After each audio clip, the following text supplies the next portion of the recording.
சும்மா சொல்லுவாங்க சார். உடலில் மனதில் ஏற்படும் அனைத்து ப்ராப்ளத்துக்கும் ஒரே சொல்யூஷன் தூக்கம்.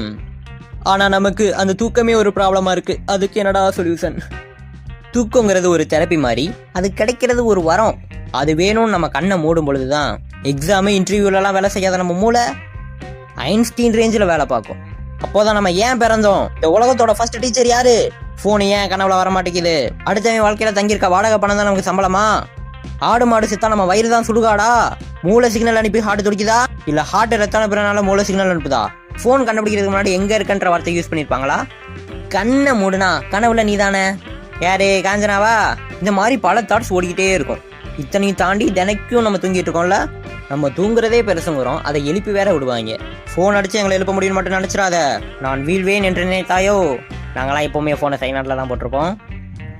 இருந்தாலும் தூக்கத்துல பாதியில எந்திரிச்சா கண்ணை கட்டி கேணிக்குள்ள தள்ளி விட்ட மாதிரியே ஒரு ஃபீலிங். இதெல்லாம் வார்த்தையால வர்ணிக்க முடியாத ஒரு அனுபவம். எல்லா இடத்துலையுமே தூக்கம் வரும், நம்ம பெட்டை தவிர. இந்த மாதிரி எம்மோல கிளாஸ் ரூம்ல வேலை செஞ்சிருந்தா நான் ஒரு டாப்பரா இருந்திருப்பேன். ஒரு கருத்தை மட்டும் சொல்லிக்கிறேன், நம்ம எப்படி வாழ்றோன்றது முக்கியம் இல்லை, நம்ம எப்படி தூங்குறோங்கிறதான் முக்கியம்.